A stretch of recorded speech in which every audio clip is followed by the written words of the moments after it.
welcome to John Wayne Wrestling Talk Show. I'm your host, Angel. Wrestling Fanatic HD. I'm the Pepper. And we're back each and every week. We thank you guys for tuning in. We're going to jump right into it. What a pay-per-view it was by WWE Payback this past weekend. A phenomenal pay-per-view. Me personally, I'm giving it about 8.5. I think the two top matches kind of fumbled the ball a little bit. But when you open up the pay-per-view, you have two titles back-to-back, two brand new champions back-to-back. It really gives the impact that you need for the show. I was surprised the Demons match wasn't actually like before the main event, because that's usually what happens too. Well, I think they didn't want it to be, I'm glad it wasn't like the third match, like the popcorn match. They put it on before that, because technically that was the only match that fit the pay-per-view being Payback. You know what I mean? Yeah. The ride back Cena, they didn't play it off as revenge for Cena. That was something that happened with the officials, things like that. That was the only match that it was actually revenge. And I'm so glad, nothing against Caitlyn, but I'm so glad AJ got the title on it. Oh, it was definitely. great on it. Yeah. For gimmick's sake, the role's sake, it's great. That was one of the best matches of the night, in my opinion. I really Absolutely, I enjoyed was. that match. The ladies definitely went off. I was above more beyond. into that match than I was the main event, the Cena match, Cena Ryback, honestly. It really was. That's a big thing. He likes this thing. I wonder why. I'm gonna put you back in the zoo if you don't hush. But we have brand new champions, you know, that was crowned. Curtis Axel winning the Intercontinental Oh yeah, title. perfect. Love the ending of that match, the finger four leg lock into the pin. Oh, that was. It was great. That was just yeah, definitely great. Personally though, I think Punk kinda didn't give it his all though. I think that was one of the matches that fumbled the ball. Punk, you know what I mean? He wasn't into it. He doesn't even want to be back right now. You can see it in his style. Even when he did it on Raw, it's like he's just like blah. He doesn't care. And then the ambulance, well, you knew it was going to go to the ambulance match. Okay, I personally like how they let the Ryback destroy two tables with the steel steps. They smushed the pot. Smushed the pot. They smushed the pot. They got shattered apart. But they definitely got to start using like real tables, because Cena like took 80 years. He was like an old lady getting on one of the tables.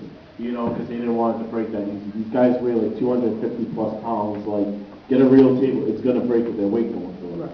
And then the ambulance is splitting straight down. I guess they had to do a perfect cut on something. They figured, let's not do it on the table this time. I know, it's not like a big giant like circle or like a normal crash. Every time the freaking rescue was falling apart, like they just went like this.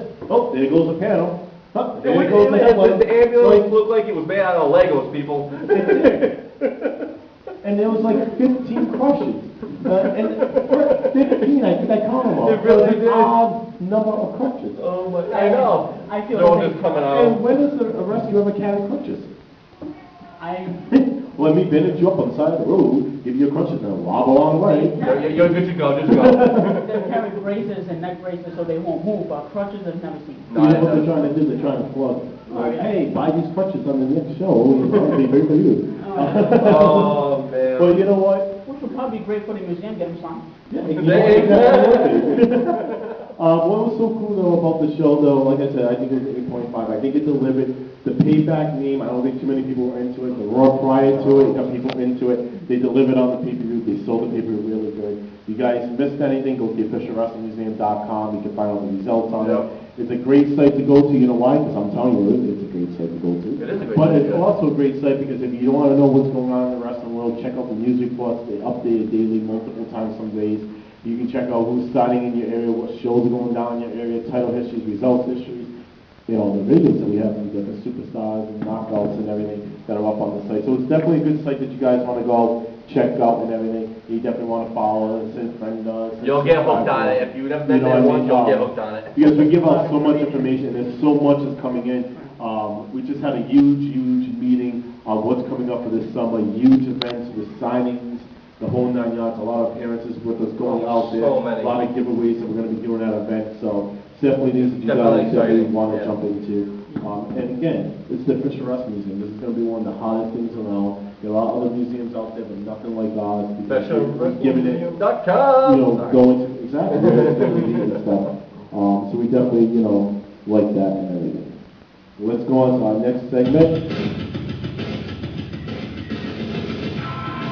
It's the gimmick of the week. Each and every week we pick a special gimmick that we're saying, hey, this is a gimmick that we need to talk about.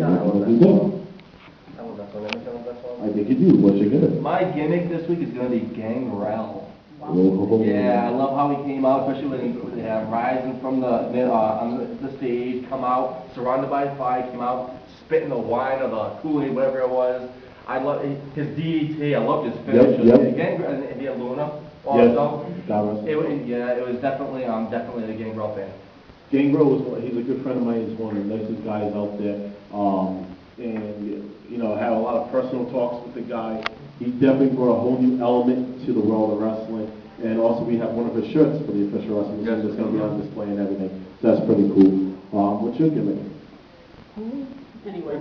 Just Kool-Aid, okay, it was Kool-Aid. One of my personal favorites from back in the 80s and late 70s, Mr. Wonderful Paul Longbar. I think the most passionate guy I've ever met for the business. He mentioned in the Hall of Fame that they were getting paid dirt, and they were traveling up and down all over the place for the passion of the wrestling company, and that's what. And I like that he had the robe on, Yeah. especially when there was Nature Boy Buddy Rogers and the Nature Boy Ric Flair. You know, they were tweeting with these robes. He was just, hey, I'm Mr. Wonderful. I'm somebody different, but I can see robing up. Definitely. I think it definitely got over good with him. And that's a good point what you brought up. Back in the day, these guys had to travel. They lived on raw potatoes and they spent hours upon hours. These days now, these guys are flying around, so it's definitely very, very different. And when it gets onto the independent circuit, that's where the lack of respect comes in. Because these, little kids think, hey, I can wrestle on the show with somebody just went to the ring for, not get the proper training, and pay my dues correctly. But these vets are looking at them like, yo, we travel. Right. You know what I mean? We travel 5 5 hours by car for what? For an hour show? That's passion. Definitely. And it wasn't for the money. Definitely wasn't for the money. Wow, that's Yeah. good one. Mike and Really good. Miller I give you credit for that one. That was good. That was really good. Yeah. Mike and Miller is Hakushi. I think that dude was awesome. He came out with a Chinese hat on, and the dude was a phenomenal worker, hands down. But what was awesome about it was not really tattoos on it. Each show, he personally hand did it, and he had somebody that came and did his backup for him. And he used to draw what he wanted on the back. Every show, each show was something different. That was pretty impressive. Wait, Hakushi, didn't he have a feud with your favorite there? Bret Hart. Yes, he did have a Bret Hart, yeah, I remember that feud. Yep. I like that's a good. I didn't even. That's a good one. I know it's good. Oh, don't even start. Don't even start. Speaking about icons, there was another, wannabe icon. Wannabe icon. I was on Impact Wrestling this past week, and he says that he's going to bring back the Main Event Mafia. I kind of thought it was kind of weird how he brought up the title, but the Main Event Mafia is coming up, and now it's, who's going to be in it? Guys from the past, and all these news sites are out there. Kevin Nash is hinting that, he's coming back. Now, the comment that he made on Twitter is, hey, I'm waiting up, don't keep me up waiting all night thing. That was the only comment he made about it. That's not saying that he's a part of it, that's a joke. Exactly. But all these little news sites and these bootleg sites run with that stuff. That's why I don't like spoiler sites and stuff like that, because 90% of the crap that you're hearing online is totally false. Yeah, They say we have an inside source, you don't have no inside source. So that's just that's all rumors. Don't listen to that stuff. But I like to see how they go with this and stuff. Then we also found out who else is going to be in the Bound for Glory series. They did a great job.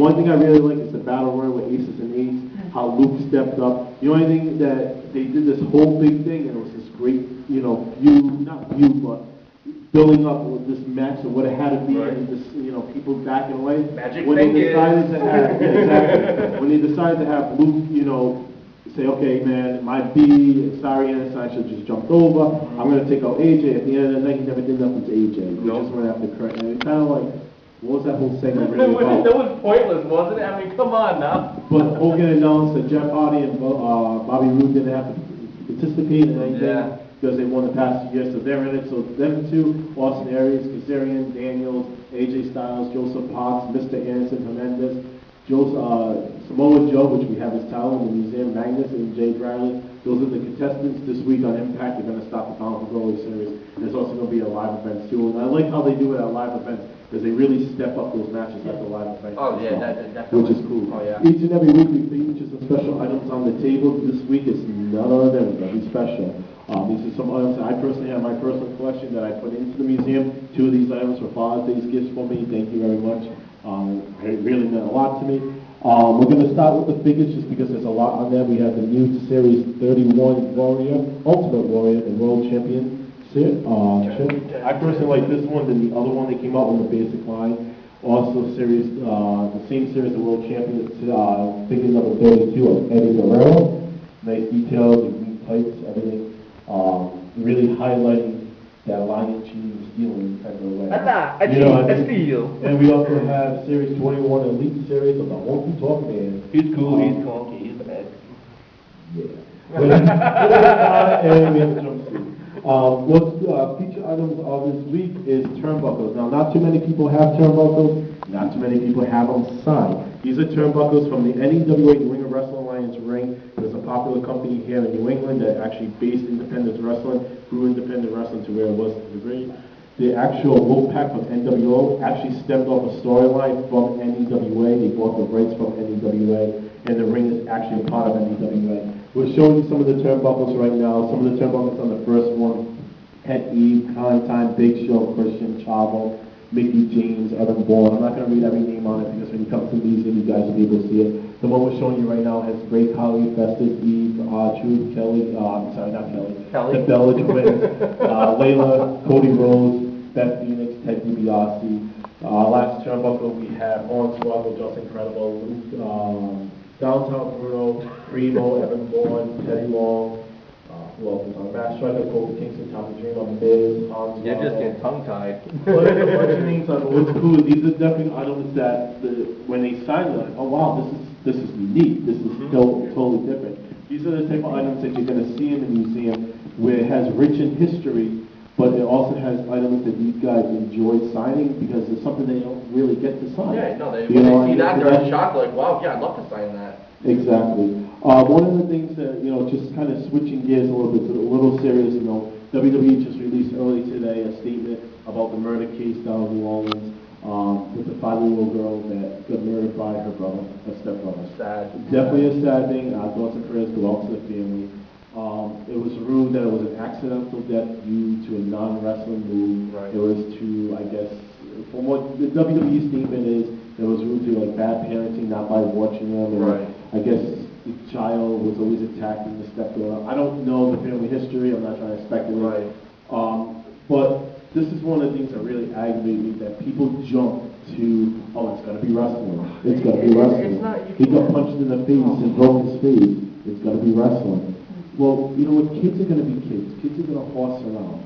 And when something like that happens, it's really bad. There was a case of 11 deaths of kids back, I believe it's 99 to 2000.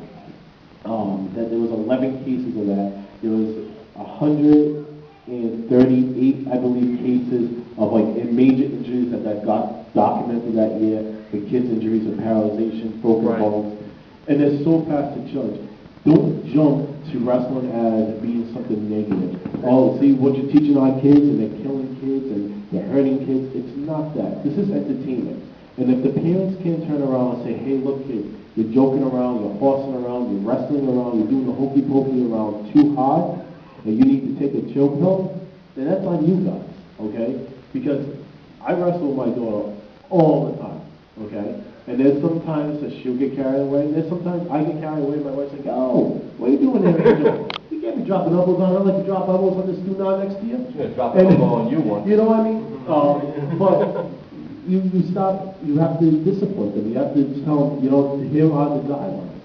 And when kids are going against kids, it's really hard because they don't have that parenting. They don't have that guidelines. Exactly. At school and everything. So you need to teach them where there's the right time to do it and how to do it. And the best solution to that is wait till they're old enough to get properly trained and take them to a facility that is worth going to, worth investing in. Because there's a lot of good places out there. And if you guys ever want to know, no matter what part of the world you are, write to the Fisher Wrestling Museum, the show pro events at hotmail.com, or you can send us a message on Twitter or Facebook. We're going to give you the addresses again at the end of the show. And you can just say a question for Angel, and I can let you know if I heard of the school, what I think about the school, and I'll give you, if someplace you may want to go into, or some places you may want to stay away, because I don't want you guys